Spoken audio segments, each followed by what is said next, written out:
Thank you very, very much indeed. It's really interesting. So I've made some notes on all the presentations. We've had fabulous presentations after lunch. Usually after lunch there's a dip, but I think they've been absolutely wonderful presentations. I'd like to invite the speakers up onto the stage, please, if you would. It's a bright light.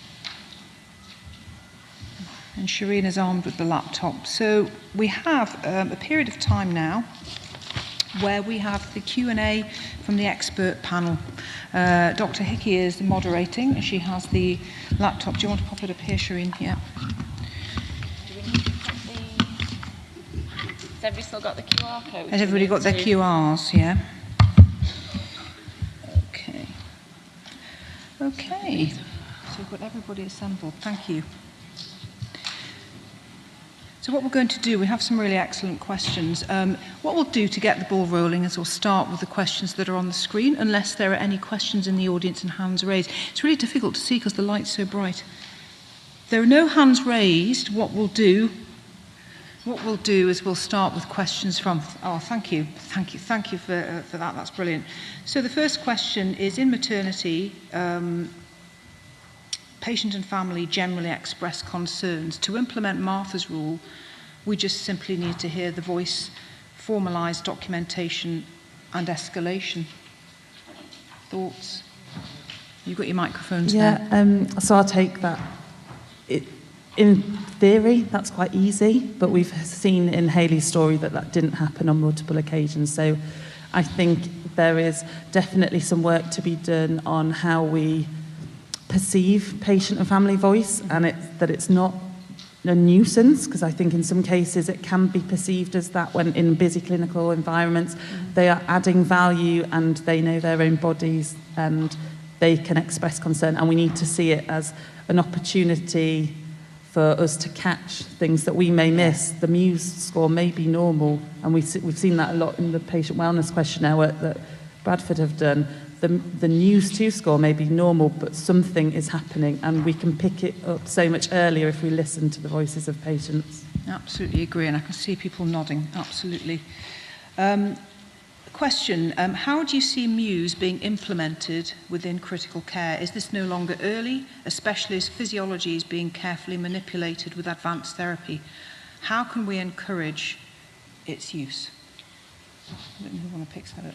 I think that might have been one from earlier. That was from earlier, right? Okay. I was still seeing the earlier ones. Forgive me. Sorry, I'm duplicating. Please forgive me. I didn't see so. I think these are all still newer. Okay. Has anybody got any raising hands? Well, if you raise your hand, then we'll do our best to give you the microphone. Got a hand over here. Okay. Got a roving mic. You just. Thanks, Sarah. It's Anita. Nice to see you. Nice to see you.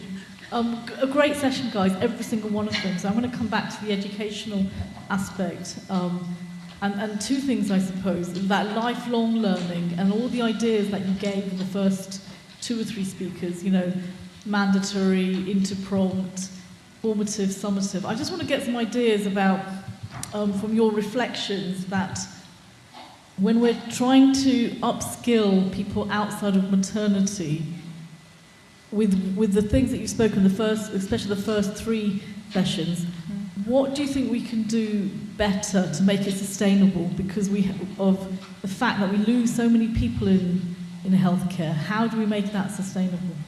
Good question. I don't think there's any such thing as a wrong answer here. I think for us, from a critical care point of view, the time spent in maternity services was so important to maintaining those skills, being surrounded by the professionals who do this stuff every day, day in, day out. And we often get the midwives apologising that, there's not much going on today. But actually that's still really valuable for us to see what's normal and, just to sort of be part of that normal day to day and to recognise when something deviates from that and how quickly and how differently they respond to that in the maternity setting. And then you end up reflecting on, gosh, how would that have played out if that had happened in critical care? That would have been very different. So I think there's real value in that continued exposure, and I think that's going to be so important for us in maintaining our skills, is continuing to spend time in maternity services. My question back to you is, how do we get that time? Because we're also, I mean, I'm really pleased to be here, away from London, sitting here, I've got my computer open, but I'm loving today because my headspace is there. So how are we going to get that right going forward? We've been just extremely lucky to have Steve banging the drum at NUH and really pushing this up the agenda, but we've also got some real sort of senior support within our critical care service that they are saying this is a priority for us because we're looking after these patients and we need to give our staff the confidence and competence to do that. So we're extremely lucky because we've had that support, but we are thinking about where do we go from here, because obviously that depth of programme, we can't roll that out to everybody, but do we have a sort of intermediate level, and that's what we've been talking about, you know, as a sort of national group, of trying to sort of have levels of that competence. But I think whatever you do, I think it's just so important to have it consolidated with a bit of time in maternity services. But it's hard because, yeah, not everybody is prioritising that, and we've been very lucky to be supported in it. If I may, I think tapping into patient voice is really important, actually. I think a surefire route to burnout is working really hard and feeling like what you're doing is not making a difference.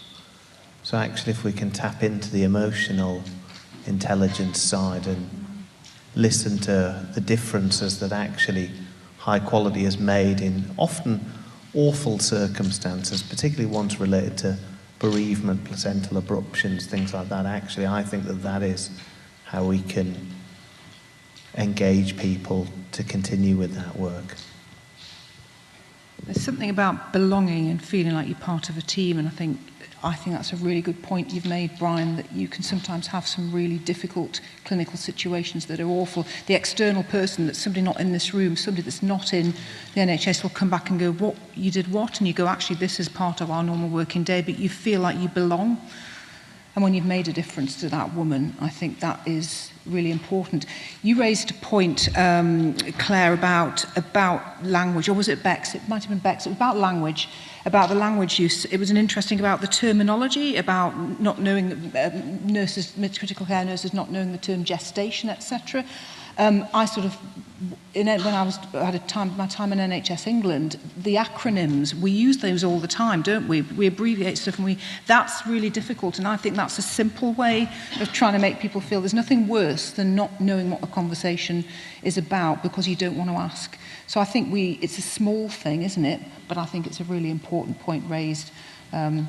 So we've got another question. Thank you, Anissa. Nice to see you. Is there a national standard about who delivers care for the critically ill mum, training critical care nurses in maternal medicine or midwives to get enhanced skills? Which model is better? I can repeat the question. Is there a national standard about who delivers care for the critically ill mum? So I think that is the first bit. And then training critical care nurses in maternal medicine or midwives to get enhanced skills. Which model is better? Yeah. So for the first part, there aren't any, from a medical side, there aren't any stipulations. One of the GPICS points is that every intensive care unit has to have a designated maternal critical care lead. So somebody in your group of intensivists should have an interest. Now, you might have someone like Steve, who's a very strong advocate for maternal critical care education, or you may have somebody who is an intensivist who is named as that maternal critical care lead, but actually hasn't looked after or done any obstetrics for 10 or 15 years. So although the standard is there is no grading of how much experience that lead has.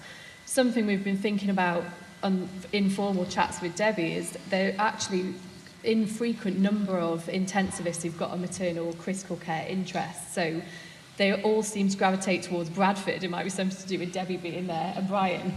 But the rest of the region is actually quite sparse on having intensivists with maternity interest. And it's whether we pool our resources so that we've maybe always got somebody on call around the region to make sure that all of our women, wherever you're looked after, if you don't have somebody with that expertise, there is someone to call on. And I think that's something that is being considered. But from a medical level of sort of medical training, there is no national standard for that. It is more frequently coming into the intensive care medicine curriculum, but it's still a small part compared to sort of how important this cohort of patients is. So hopefully it will be recognised more, but at the moment not enough, I don't think. Don't know about the second part. No, I think other than acknowledging that the days of people dual training in midwifery and nursing are largely historical. So the reality is that if you need midwifery input and you need critical care nursing input, you need to be somewhere where we can deliver both of them. Thank you very much. We have another question. This is for Claire and Evie. It's a good question. It's how have you used the skills you've learned in your practice in critical care, and have you looked after many maternal patient mums on critical care since the training? So, I mean, as you saw, we see about 40 to 50 patients a year, but like I said, some of those we're looking after down on labour suite, some of those we're looking after on the unit. And actually, of this cohort, quite a few of us, the majority of us are senior nurses who are often in a coordinator role or an education role. So very often we're supporting more junior staff with the delivery of that care to the patients. And I think because there's such a small number of us at the moment, that's actually quite a good way sort of to do it, because we're sharing our knowledge and skills with other nurses while they're looking after these patients. It's really hard, you know, when you talk about how we secured that time, obviously it'd be really valuable to be able to get data that really shows how we're having an impact, but it's quite hard to see how any one thing is having an impact because there's a huge amount of project work going on. But yes, we're regularly I've directly looked after a couple of patients since I did the course, but also I've been in charge or even in the office when a patient's come on the unit, and you go out and you talk to the nurses about, oh, you know, do you know about the checklist that we've got? Are you implementing all of this? I don't know if you've got anything to add. I think my experience from doing the course now is that actually part of the link team, everyone comes to you if they know a maternal patient is coming, they know to come and get you, or to just to reassure them they know what they need to do in terms of admission and making sure they're safe. But yes, in terms of invasive ventilation, we've had that, which we'd never seen before, you know, but having teaching by Steve in terms of ventilation, etc., and being ready to re-intubate and extubate, and she'll so at risk of losing her airway.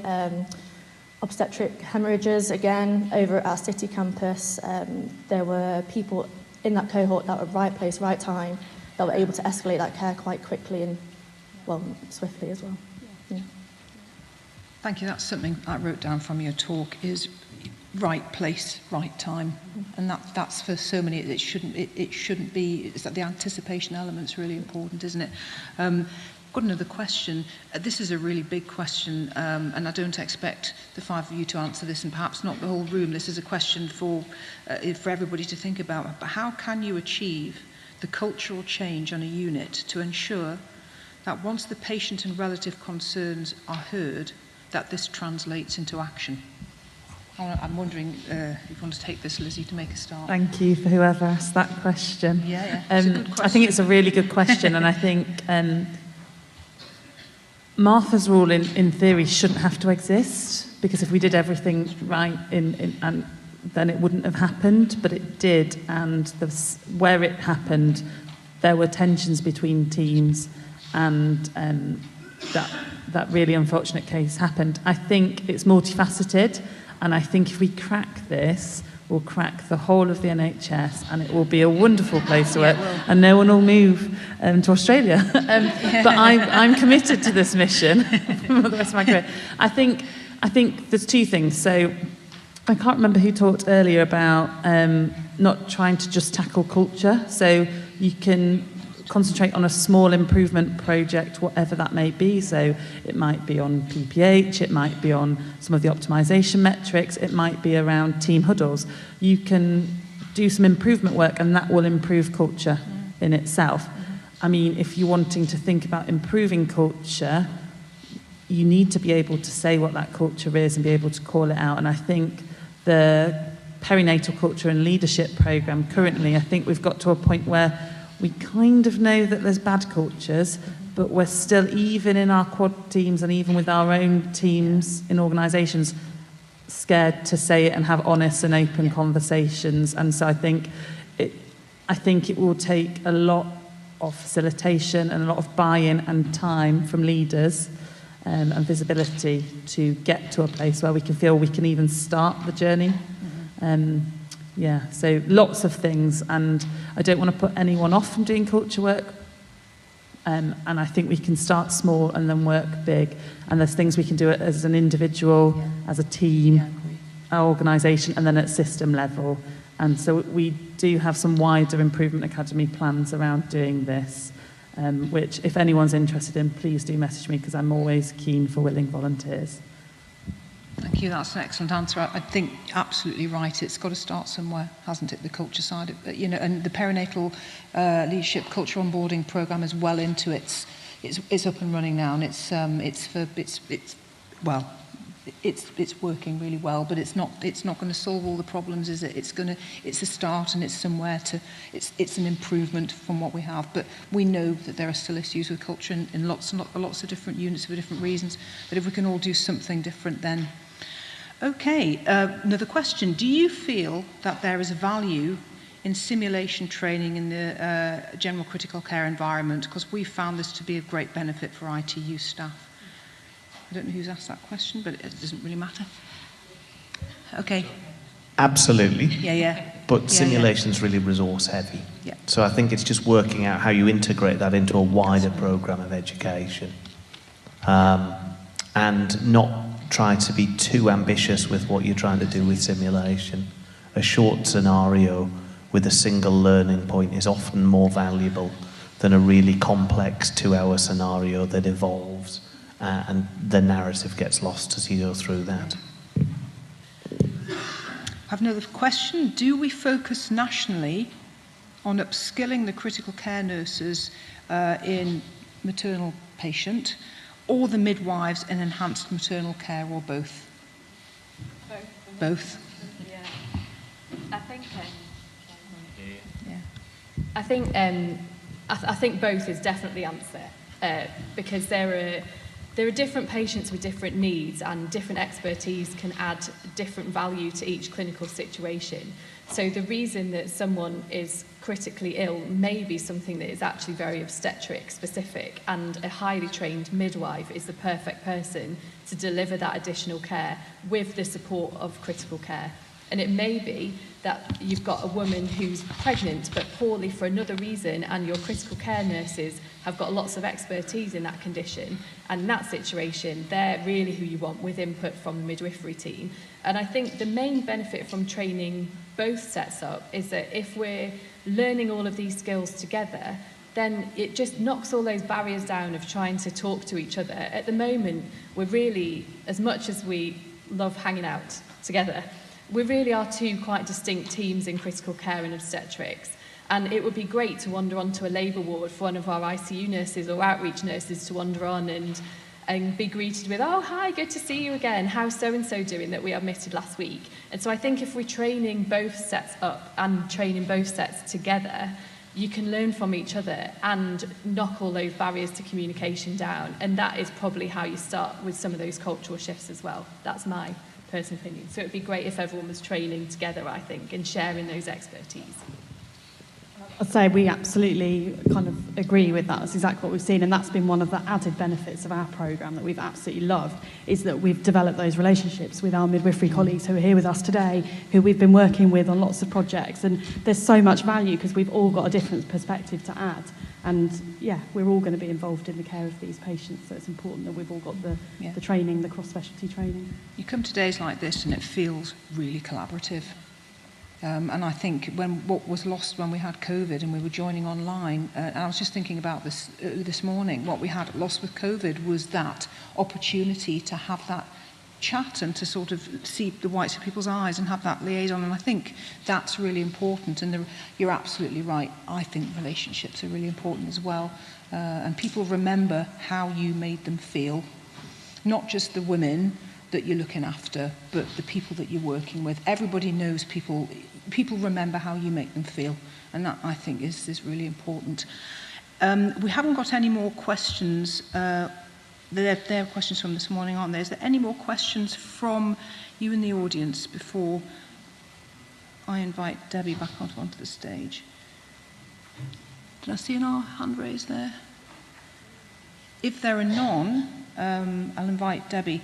So I just want to say something before Debbie comes onto the stage. No, you can come onto the stage because I'm going to say nice things about you.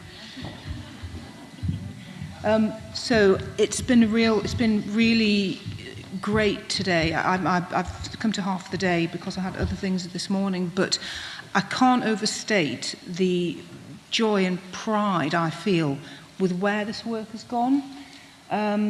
It doesn't seem like 5 minutes ago that we were sat in a little room in Quarry House with a packet of biscuits between us and talking about how this was going to work. And I chaired the first meeting, and I thought, oh, I need an anaesthetist to do this. And you not only did you fit the bill, but you've taken this and you've run with this, and Brian's run with this, and Bex is running with this, and everybody else, Viv and the data, everyone else has run with this, and I'm really, really proud of how brilliantly well you've done with this. So I'd like everybody to give the team a massive round of applause.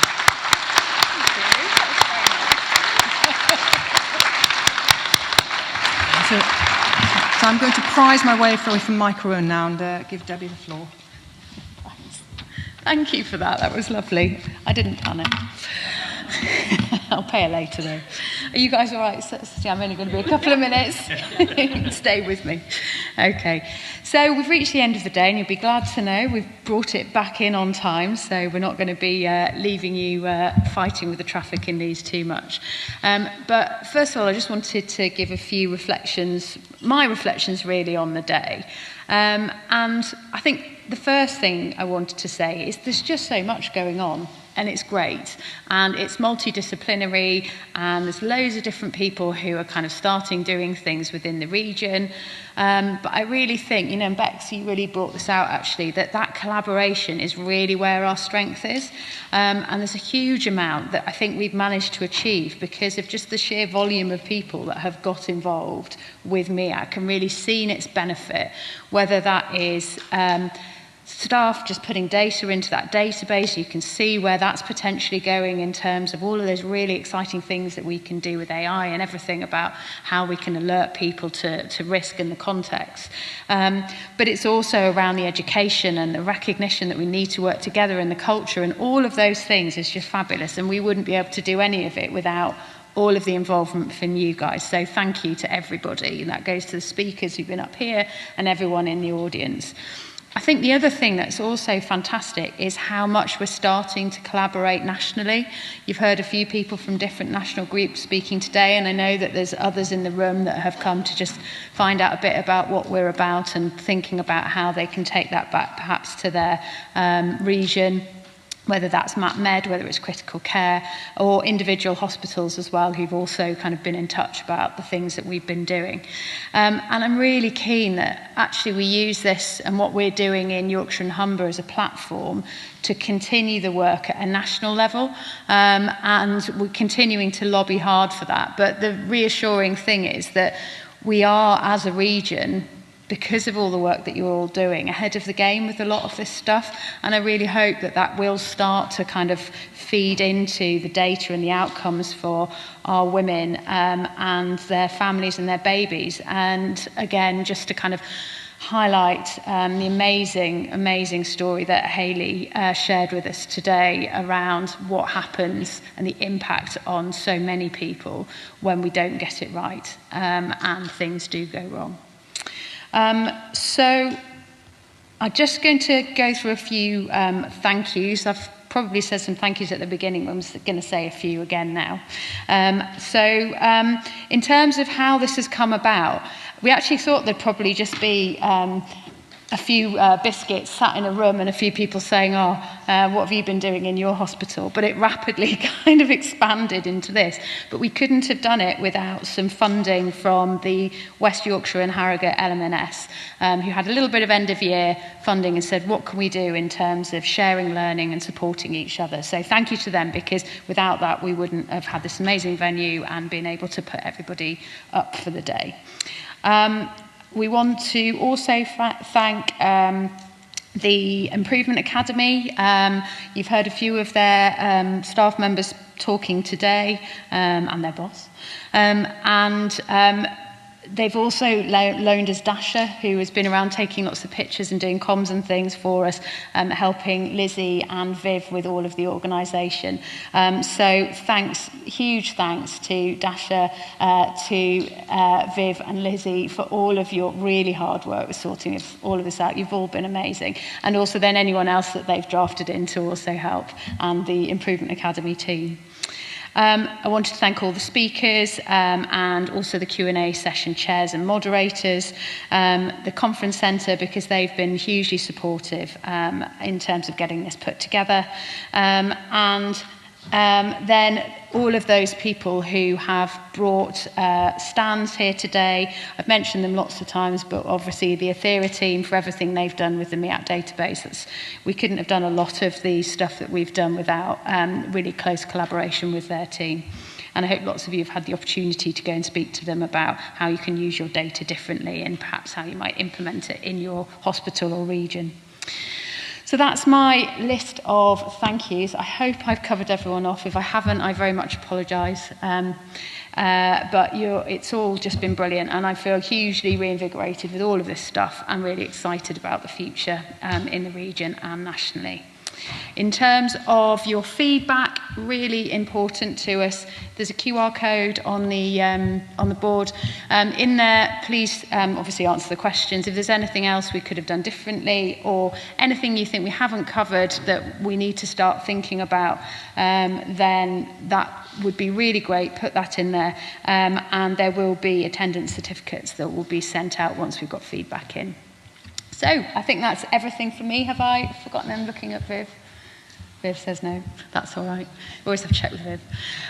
So thank you so much, everyone, and a good trip home. And it was great to see you all, and hopefully we'll do it again soon. Thanks.